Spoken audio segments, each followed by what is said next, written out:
बहुत समय पहले की बात है। पुराने चीना के नॉर्थ ईस्टर्न में 3 मंक रहते थे। उनका नाम किसी को नहीं पता था क्योंकि उन्होंने कभी अपने बारे में कुछ बताया ही नहीं। उन्होंने कभी किसी बात का जवाब नहीं दिया। चीन में बस उन्हें 3 हंसते हुए भिक्षुओं के नाम से जाना जाता था। वे तीनों सिर्फ एक ही काम करते थे। एक गांव में प्रवेश करते, बाजार के बीचों बीच खड़े होते और हंसना चालू कर देते, अपने पूरे अस्तित्व के साथ हंसते। अचानक लोगों का ध्यान उनकी तरफ खींचा चला आता और धीरे धीरे उनके चारों तरफ एक बड़ी भीड़ इकट्ठा हो जाती। वे इतनी एकाग्रता और संपूर्णता के साथ हंसते कि उनकी हंसी देखकर सारा गांव हंसने लग जाता। जब वह पूरा गांव हंसी के समुद्र में डूब जाता तो वे दूसरे गांव चले जाते। बिना कुछ कहे अपनी हंसी से ऐसा माहौल बना देते कि लोग अपने सारे दुख दर्द भूलकर बस हंसने लग जाते। धीरे धीरे चीन के लोग उन्हें बहुत प्यार करने लगे और वे पूरे चीन में फेमस हो गए 3 लाफिंग मॉन्क्स के नाम से।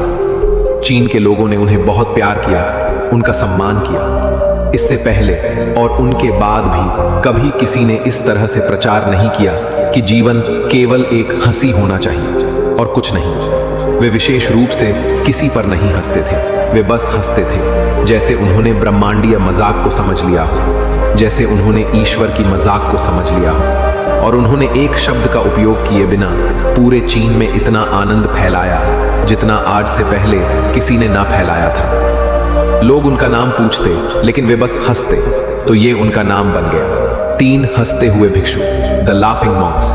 पूरे चीन में घूम घूम कर लोगों को हंसाते रहे।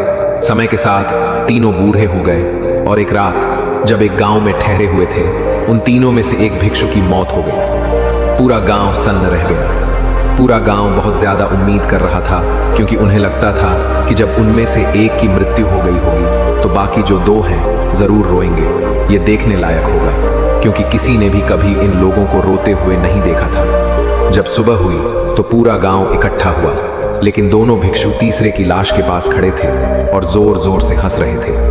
ऐसी हंसी जो उन्होंने आज से पहले कभी नहीं की थी। गांव के कुछ बड़े बुजुर्गों ने उन्हें समझने की कोशिश की।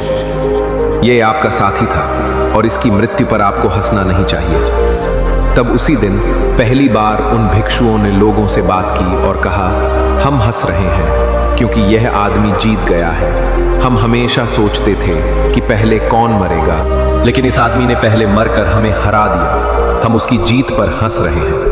इसके अलावा यह कई वर्षों तक हमारे साथ रहा। हम एक साथ हंसे, हमने एक दूसरे की उपस्थिति का आनंद लिया। उसे अंतिम विदा देने का इससे बेहतर तरीका और क्या हो सकता है। हम केवल हंस सकते हैं। लेकिन पूरा गांव स्तब्ध था। जब मृत भिक्षु के शरीर को अंतिम संस्कार के लिए चिता पर लिटाया गया तो सारे गांव वालों को एहसास हुआ कि शेष 2 भिक्षु मजाक नहीं कर रहे थे। वह तीसरा जो मृत था वह भी हंस रहा था। चीन में यह प्रथा थी कि जब एक इंसान की मृत्यु हो जाती थी तो उसके पुराने कपड़े उतारकर उसे नहलाकर नए कपड़े पहना दिए जाते थे।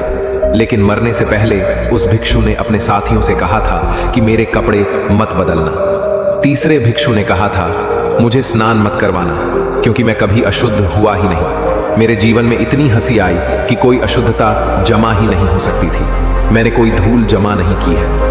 हंसी हमेशा युवा और ताज़ा होती है, इसलिए मुझे नहलाकर मेरे कपड़े मत बदलना। जब तीसरे भिक्षु के शरीर पर आग लगाई गई तो गांव वालों को पता चला कि उसने मरने से पहले अपने कपड़ों में कुछ पुरानी चीनी पटाखों को छिपा रखा था, जो आग लगने के बाद फटकर आसमान में रंग बिरंगे कमलों में फैल गए। और यह देखकर एक बार फिर पूरा गांव जोर जोर से हंसने लगा। इस तरह से वो तीसरा भिक्षु मरने के बाद भी सारे गांव वालों को हंसा गया। यह देखकर शेष दोनों भिक्षु बोले, चालाक आदमी, तू तो मर चुका है लेकिन तूने हमें एक बार फिर हरा दिया। तुम्हारे द्वारा गांव वालों के चेहरों पर लाई गई यह हंसी आखिरी हंसी थी।